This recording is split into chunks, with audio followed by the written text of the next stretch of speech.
ನಿನ್ಗೇನು ಆಗಿಲ್ಲ ಅಲ್ವಾ? ಆರಾಮಾಗಿದ್ಯಾ ತಾನೆ? ನಿನ್ನ ಹೀಗೆಲ್ಲ ನೋಡೋದಕ್ಕೆ ತುಂಬಾ ಸಂಕಟ ಆಗತ್ತೆ ಕಣೋ. ಅಂತೂ ಆ ದೇವ್ರ ಕಣ್ಬಿಟ್ಬಿಟ್ಟ, ನನ್ ಮಗನ್ನ ಉಳಿಸ್ಕೊಟ್ಬಿಟ್ಟ. ಥ್ಯಾಂಕ್ ಗಾಡ್ ಅಂತ ಚೇತರಿಸ್ಕೊಂಡ್ರಲ್ಲ, ಈಗ ಸಮಾಧಾನ ಆಯ್ತು.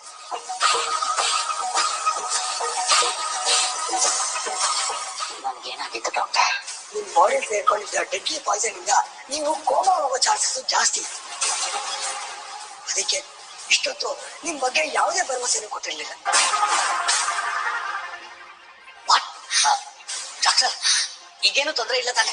ಕಣ್ಬಿಟ್ಟು ಮಾತಾಡ್ತಾ ಇದಾರಲ್ಲ, ನಥಿಂಗ್ ಟು ವರಿ.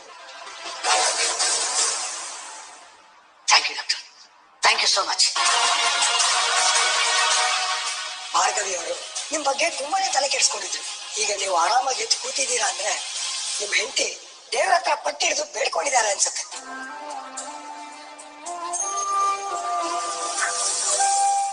ಅರ್ಜುನ್, ನೀನ್ ಹುಷಾರಾದಿ ಅಂತ ಅತ್ತೆಗೆ ಫೋನ್ ಮಾಡಿ ಹೇಳ್ತೀನಿ. ತುಂಬಾ ಸಲ ಫೋನ್ ಮಾಡಿ ವಿಚಾರಿಸಿದ್ರು. ಹೌದು, ಅದಕ್ಕೆ ಮೊದಲು ಅಮ್ಮಂಗೆ ಫೋನ್ ಮಾಡಿ. ಅರ್ಜುನ್, ಇನ್ಮೇಲೆ ನೀನು ಒಂದೇ ಒಂದು ಸೂಜಿ ಕೂಡ ತಗಲಬಾರ್ದು. ಹಾಗೆ ನೀನು ನೋಡ್ಕೊಳ್ತೇನೆ. ನನಗೆ ನಾನು ನೋಡ್ಕೊಂಡಿರೋದು ಮುಖ್ಯ ಅಲ್ಲ ಚಿಕ್ಕು. ಹಾಗೆ ಡ್ಯಾಡ್ಗೆ ಯಾವುದು ತೊಂದರೆ ಆಗ್ಬಾರ್ದು.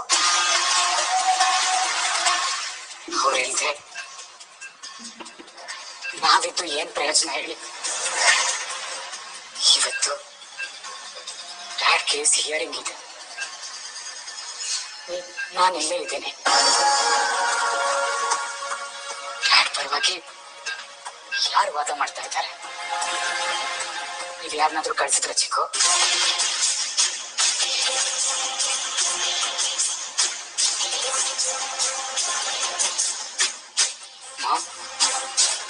ಚಿಕ್ಕು, ಡ್ಯಾಡ್ ಪರವಾಗಿ ಕೋರ್ಟ್ಗೆ ಯಾರು ಹೋಗಿದ್ದಾರೆ? ಮಾಮ್, ಯಾರು ಹೋಗಿದ್ದಾರೆ ಮಾಮ್?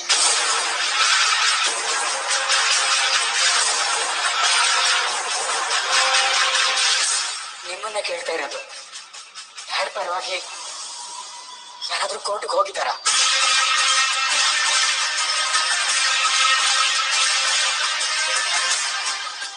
ಅರ್ಜುನ್, ನೀವು ಜಾಸ್ತಿ ಸ್ಟ್ರೆಸ್ ತಗೊಂಬೇಡಿ, ಸ್ವಲ್ಪ ಆರಾಮಾಗಿ. ನಾನು ಇಲ್ಲೇ ಹೊರಗಡೆ ಇರ್ತೀನಿ.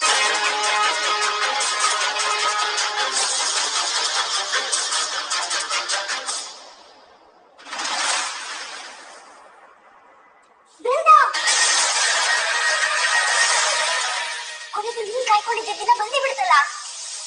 ಬಾವ ಇನ್ನೇನ್ ಸೋಲ್ತಾರೆ, ನೀನು ಈ ಮನೆ ಯಜಮಾನಿ ಆಗ್ತೀಯ.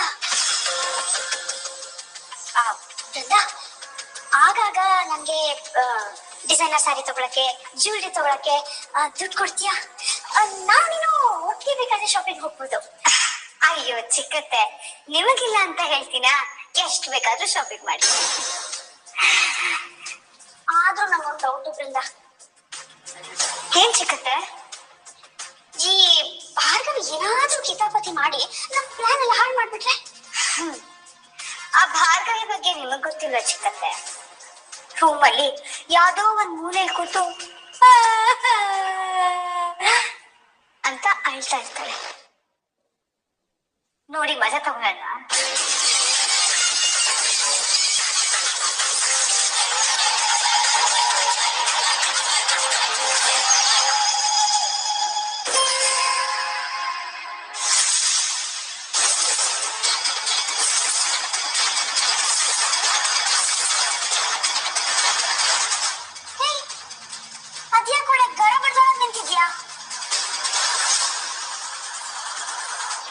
ಕೋರ್ಟ್ ಕಾಣಿಸ್ತಾ ಇಲ್ಲ, ಮನೇಲೂ ಎಲ್ಲೂ ಕಾಣಿಸ್ತಾ ಇಲ್ಲ. ಅಂದ್ರೆ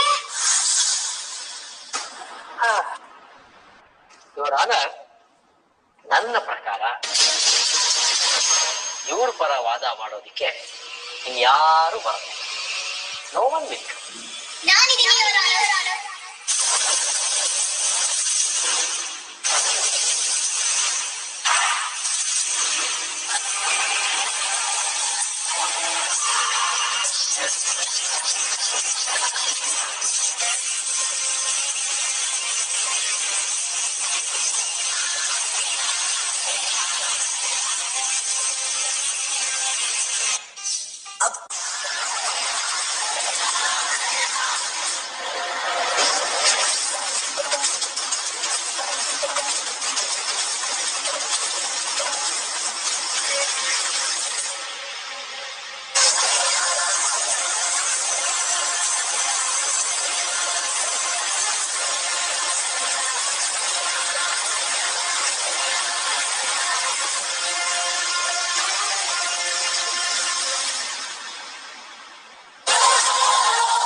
JP ಪಾಟೀಲ್ ಪರ ನಿಲ್ಲೋಕೆ ಬೇರೆ ಯಾರು ಲಾಯರ್ಸ್ ಅವಶ್ಯಕತೆ ಇಲ್ಲ ಸರ್.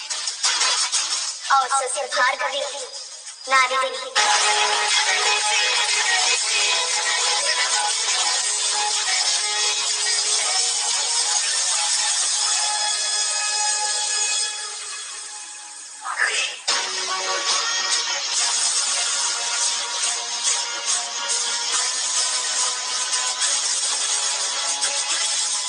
ಸರ್, ನನ್ ಜೊತೆ ವಾದ ಮಾಡ್ಬೇಕು ಅಂತ ಎದುರು ನೋಡ್ತಿದ್ರಲ್ಲ, ಪಾಪ ಅಷ್ಟು ದೂರದಿಂದ ಬಂದಿದ್ದೀರಾ. ನಿಮ್ಮ ಆಸೆನ ನೆರವೇರಿಸ್ತಾ ಇರಕ್ಕಾಗತ್ತಾ? ಅದಕ್ಕೆ ಸರ್, ನಿಮ್ ಜೊತೆ ವಾದ ಮಾಡ್ಬೇಕು ಅಂತ ಮತ್ತೆ ಕೂಟ ಹಾಕೊಂಡು ನಿಮ್ ಎದುರು ಬಂದಿದ್ದೀನಿ ನೋಡಿ.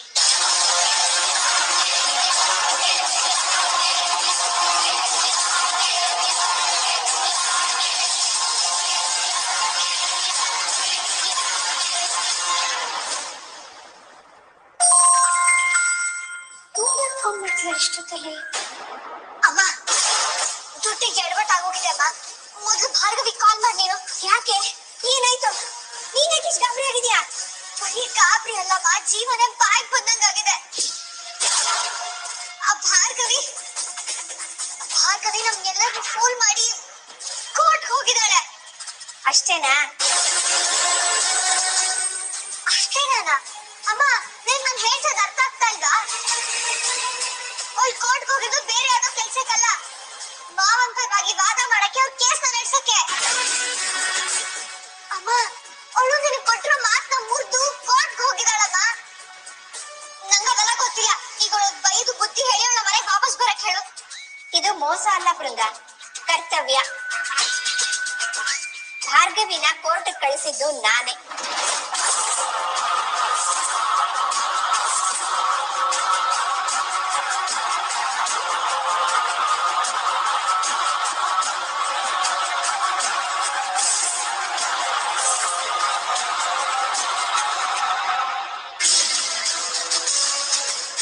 ಭಾರ್ಗವಿ, ಅವಳು ಮಾತು ಕೇಳಿ ಸಿಟ್ಟು ನೆತ್ತಿಗೇರಿದ್ಯಾ? ಮತ್ತೆ ಕೋರ್ಟ್ಗೆ ಹೋಗಿ ಇಂಥವ್ರಿಗೆಲ್ಲ ಬುದ್ಧಿ ಕಲಿಸ್ಬೇಕು ಅಂತ ಅನ್ನಿಸ್ತಾ ಇದೆಯಾ? ಕೋಪ ನೆತ್ತಿಗೇರಿದ್ರೆ ಸಾಲದು, ಕೋರ್ಟ್ಗೆ ಹೋಗ್ಬೇಕು, ಮತ್ತೆ ವಾದ ಮಾಡ್ಬೇಕು.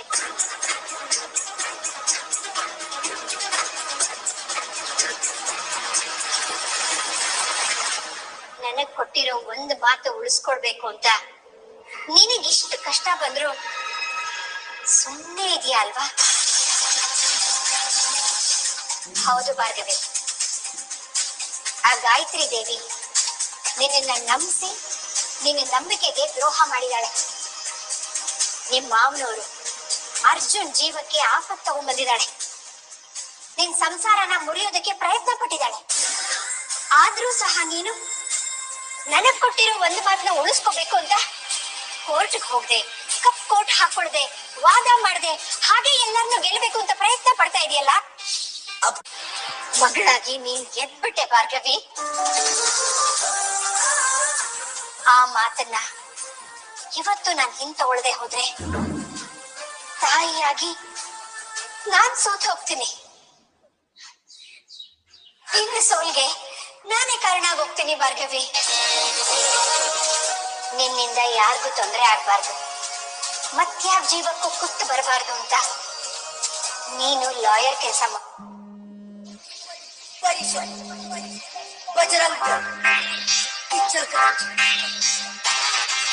ಬೇಡ, ಸಂಸಾರ ಸರಿ ಮಾಡ್ಕೋ ಅಂತ ನಾನ್ ಮಾತು ತಗೊಂಡಿದ್ದು. ಆದ್ರೆ ಈಗ ಪರಿಸ್ಥಿತಿ ಬದಲಾಗಿದೆ. ಯಾರ್ಯಾರು ಹೇಗೆ ಏನು ಅಂತ ನಿನಗೆ ಅರ್ಥ ಆಗಿದೆ. ಈಗ್ಲೂ ನಾನ್ ಸುಮ್ಮನೆ ಇದ್ರೆ ಆಗತ್ತೆ. ನನ್ನ ಕಣ್ಣೆದ್ರುಗೆ ನಾನು 2 ಜೀವಗಳನ್ನ ಕಳ್ಕೋಬೇಕಾಗತ್ತೆ. ಇಲ್ಲ ಭಾರ್ಗವಿ, ಹಾಗ ಮಾತ್ರ ಆಗಬಾರ್ದು. ಈಗ ನಾನು ಹೇಳ್ತಾ ಇದ್ದೀನಿ, ಸರಿಯಾಗಿ ಕೇಳಿಸ್ಕೊ ಭಾರ್ಗವಿ. ಆವತ್ ನಾನ್ ನಿನ್ ಹತ್ರ ತಗೊಂಡಿದ್ ಪ್ರಮಾಣನ ಇವತ್ತು ನಾನೇ ವಾಪಸ್ ತಗೊಳ್ತಾ ಇದ್ದೀನಿ. ಅಮ್ಮ,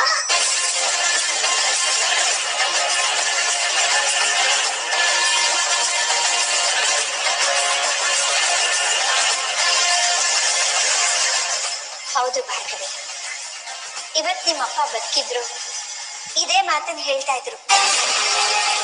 ಇಷ್ಟು ವರ್ಷ ನೀನು ನಮ್ಮನೆ ಮಗಳಾಗಿ ಬದುಕಿದ್ರು ಇನ್ನು ಮುಂದೆ ಆದ್ರೂ ನೀನು ಆ ಮನೆಗೆ ಸೊಸೆಯಾಗಿ ಬದುಕು. ನಿಮ್ ಮಾವನವ್ರನ್ನ ನಿನ್ ಗಂಡನ್ನ ಉಳಿಸ್ಕೋತೀನಿ ಅಂತ ಇವತ್ ನನಗ್ ಮಾತು ಕೊಡು.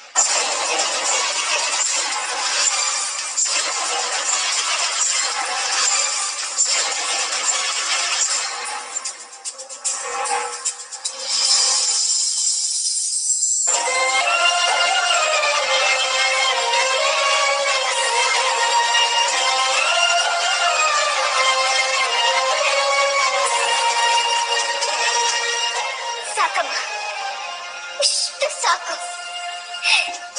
ನನ್ಗೆ 100 ಆನೆ ಬಲ ಬಂದಾಗಾಯ್ತು.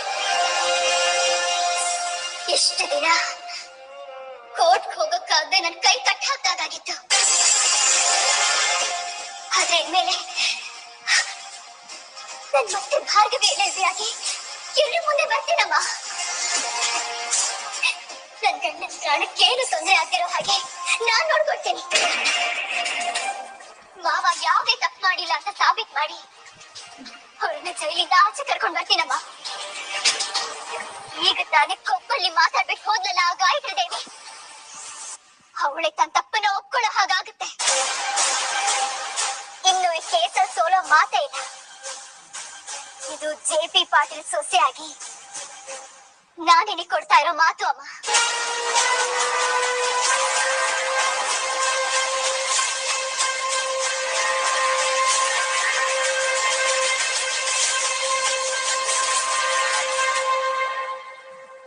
ಅಂದ್ರೆ ನೀವ್ ಯಾವ ಲಾಯರ್ನ ಕಳ್ಸಿಲ್ವಾ ಚಿಕ್ಕು?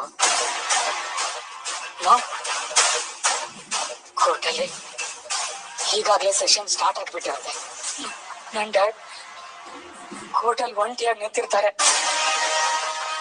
ಮೊದಲೇ ರಾಕ್ಷಸರು ಅವ್ರಿಗೆ ಅವಮಾನ ಮಾಡಕ್ ಕಾಯ್ತಾ ಇರ್ತಾರೆ.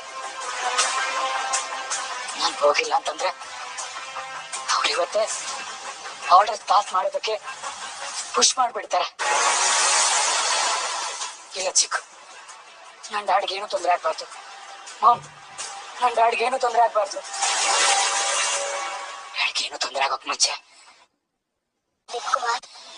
ನಾನು ಅಲ್ಲಿಗೆ ಹೋಗ್ಬೇಕು. ಸಿಸ್ಟರ್, ನನ್ನ ಕಳ್ಸ್ಕೊಡಿ. ನನ್ ಮಾತು ಕೇಳು.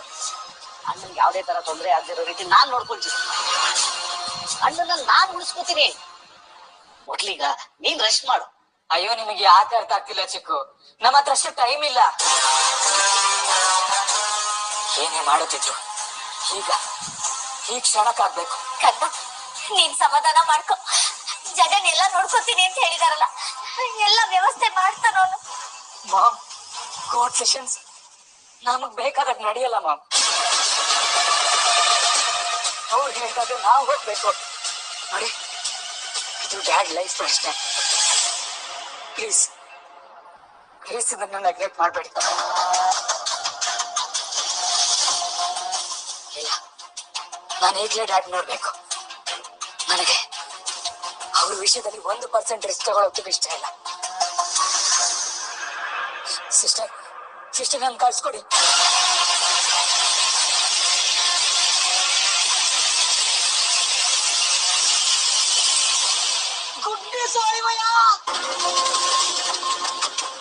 ನಮ್ ಭಾರ್ಗವಿ ಲಾಯರ್ ಕೋಟ್ ಹಾಕೊಂಡು ಕೋರ್ಟಿಗೆ ಹೋಗಿದ್ದಾರೆ.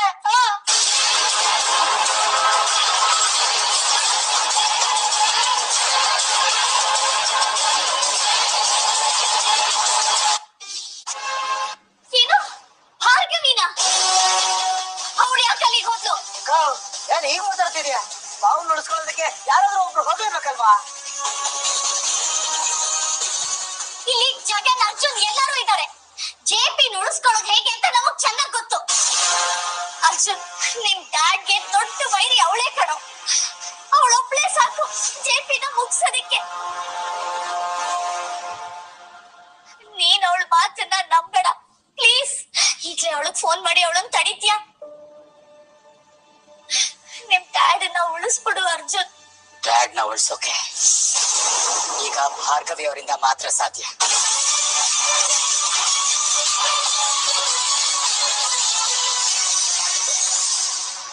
ಅವ್ರು ಕೋರ್ಟ್ ಹೋಗಿದ್ದೆ ಸರಿ.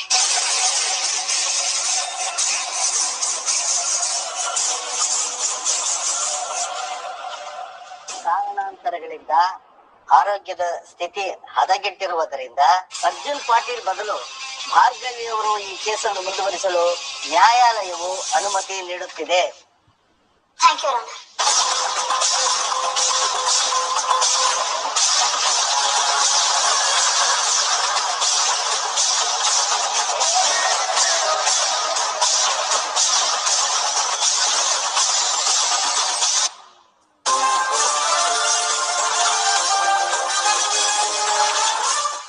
ತುಂಬಾ ದಿನಗಳ ನಂತರ ಕೋರ್ಟ್ ಬರ್ತಾ ಇದ್ದೀರಾ ಅಲ್ವಾ ಭಾರ್ಗವಿ? ಹೌದು ಯುವರ್ ಆನರ್. ಕುಟುಂಬದವ್ರ ಜೊತೆ ಕಾಲ ಕಳೆಯೋಕೆ ಸ್ವಲ್ಪ ಸಮಯ ತಗೊಂಡಿದೆ. ಈಗ ಅದೇ ಕುಟುಂಬದವ್ರನ್ನ ಉಳಿಸೋಕೆ ಮತ್ತೆ ವಾಪಸ್ ಬಂದಿದ್ದೀನಿ.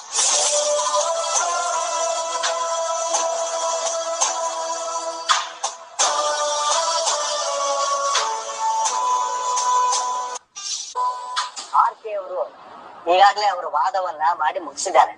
ಎಪಿ ಪರವಾಗಿ ವಾದ ಕೇಳೋದೊಂದೇ ಬಾಕಿ. ಈಗ proceed. Thank you your honour. Your honour, ನಮ್ಮಪ್ಪ ಹೇಳ್ತಾ ಇದ್ದಿದ್ದೊಂದು ಮಾತು ನೆನಪಾಗ್ತಾ ಇದೆ. ಸತ್ಯದ ಮೌನಕ್ಕಿಂತ ಸುಳ್ಳಿನ ಆಡಂಬರ ಜನಕ್ಕೆ ಬೇಗ ಆಕರ್ಷಣೆ ಆಗತ್ತಂತೆ. ಇದು ಈ ಕೇಸಲ್ಲಿ ಅಕ್ಷರಶಃ ಸತ್ಯ. ಪಾಪ, ಏನು ತಪ್ಪೇ ಮಾಡದೇ ಇರೋ ನನ್ನ ಕಕ್ಷಿದಾರ ಜೆ.ಪಿ. ಪಾಟೀಲ್ ಅವರು ಇವತ್ತು ಮೌನವಾಗಿ ನಿಂತಿದ್ದಾರೆ. ನಾನು ಗಂಗಾ ಅಲ್ಲ ಅನ್ನೋದೊಂದು ಮಾತು ಬಿಟ್ರೆ ಇವ್ರ ಹತ್ರ ಮಾತಾಡೋಕೆ ಪಾಪ ಬೇರೆ ಮಾತೇ ಉಳಿದಿಲ್ಲ. ಯಾಕೆ ಹೇಳಿ? ಸತ್ಯ ಯಾವಾಗ್ಲೂ ತುಂಬಾ ಸರಳವಾಗಿರುತ್ತೆ ಇವ್ರ. ಹೌದು ಅಲ್ಲ, ಈ ಎರಡು ಪದದಲ್ಲಿ ಹೇಳುವಷ್ಟು ಸುಲಭವಾಗಿರುತ್ತೆ. ಆದ್ರೆ ಅದನ್ನ ಸಾಬೀತ್ ಮಾಡೋದಕ್ಕೆ ಮಾತ್ರ ಸಮಯ ಬೇಕು. ಆದ್ರೆ ಸುಳ್ಳು ಹಾಗಲ್ಲ. ಬಣ್ಣ ಬಣ್ಣದ ಕತೆಗಳನ್ನ ಕಟ್ಟಬಹುದು.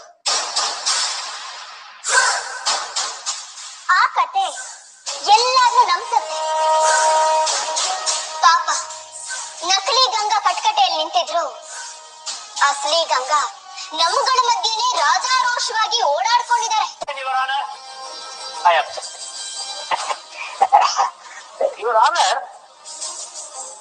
ಇವರು ಸುತ್ತಿ ಬಳಸಿ ಏನ್ ಹೇಳ್ಬೇಕು ಅಂತ ಹೊರಟಿದ್ದಾರೆ ಅನ್ನೋದು ನನಗೆ ಅರ್ಥ ಆಗ್ತಾ ಇಲ್ಲ. ಜೆ.ಪಿ. ಅವರೇ ತಾನೇ ಗಂಗಾ ಅಂತ ಸ್ವತಃ ಒಪ್ಕೊಂಡ ಮೇಲೂ ಇವರು ಏನ್ ಸಾಬೀತ್ ಮಾಡಕ್ ಹೊರಟಿದ್ದಾರೆ ಅನ್ನೋದು ನನ್ಗೆ ಅರ್ಥನೇ ಆಗ್ತಾ ಇಲ್ಲ. ಯಾವ್ದು ಸತ್ಯ ಯಾವ್ದು ಸುಳ್ಳು ಅಂತ ಸಾಬೀತ್ ಮಾಡೋಕೆ ನಾನು ನೀವು ಇರೋದು ಸರ್. ಸ್ವಲ್ಪ ತಾಳ್ಮೆಯಿಂದ ಇರಿ. Objection over ruled.